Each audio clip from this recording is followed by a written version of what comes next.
the interaction between Troy Weaver and Fan X? Yeah, I got it. I don't even want to see this, but here we go.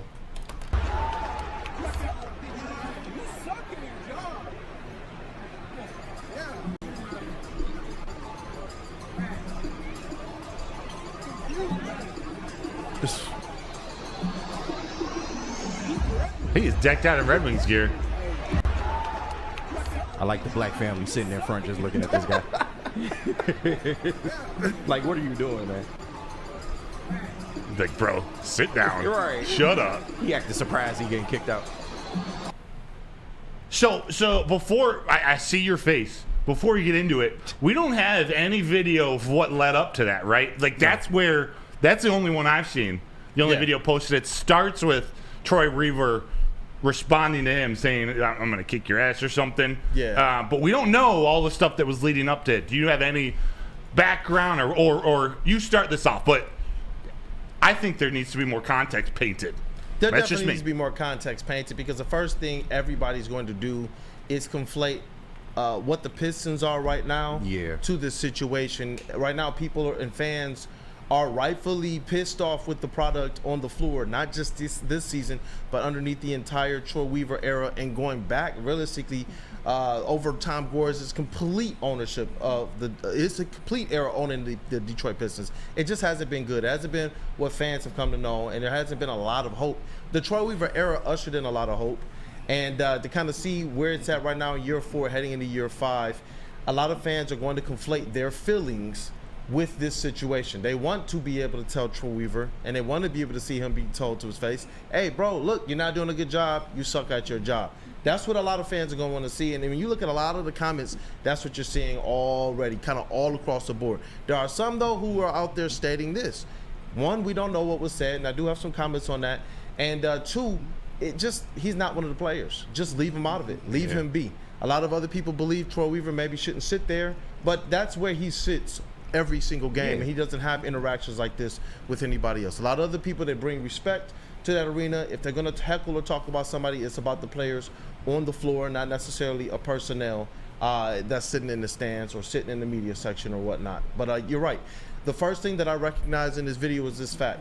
If the cameras kind of start there, then you know that there had to be something that led up to it for somebody to say, you know what, let me get my camera out and start to record. Good point. And everything that I've heard, and I've seen a couple articles that have been written as well, is that this was the third kind of interaction between Troy Weaver and his fan in that span of time, and that what we saw on video was the third time that after 2 times that Weaver basically told him, hey, chill out, then all of a sudden Weaver gets up, and that's what we're privy of being able to see. Yeah, so Big Dan Davis in the chat. Actually, there are a couple sides to this that I'm seeing, and I see both. I see both sides. Big Dan says, Woodward Sports, that fan had been heckling Weaver before they started filming that video. I don't blame Weaver for going off, and I'm not a Weaver fan either. Bada bing, bada boom says, to be fair, that guy is a season ticket holder. They have more of a right to be upset over anyone. They're paying premium money for this garbage product. And I've seen a couple others say, regardless of what the fan's saying, Troy Weaver has got to be professional and hold that in.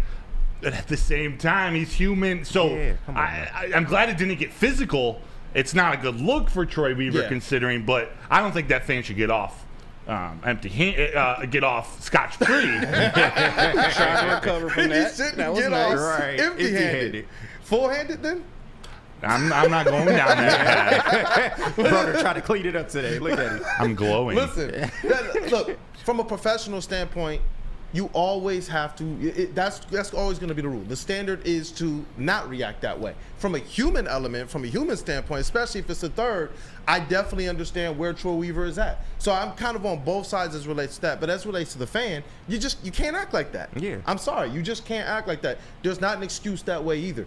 There is kind of culpability on everybody involved in this situation, especially when Troy Weaver does know he has the power to simply stand up and do what he did towards the end of that clip. And that's, hey, get this guy out of here.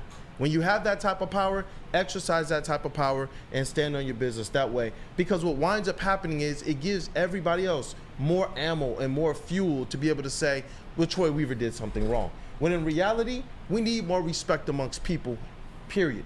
I don't care, like just because a team might be losing does not give anybody the authority now or the right to say, you know what, I can talk however I want to talk to this guy. Yeah. It doesn't give you that right at all. That's why I've compared the Detroit Bad Boys rebuild to this current rebuild. Do you understand that this rebuild is at a better pace, or if not about the same pace? Imagine if we would have been in year 3 saying these same things to Trader Jack and to Chuck Daly. How stupid would it look when the Bad Boys actually got rolling, because they knew what they were building to, irregardless of what any of the fans knew or didn't know. We're not the professionals at building an NBA franchise. We're not. That's just the point blank period of it all. So for me personally, I would have rather Troy Weaver handle himself in a much more professional manner.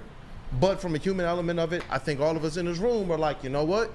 It only takes 1, 2, 3 times for somebody to be heckling me on something they know nothing about, for me to probably, at the best, just respond that way. Like, you're lucky I don't beat your tail.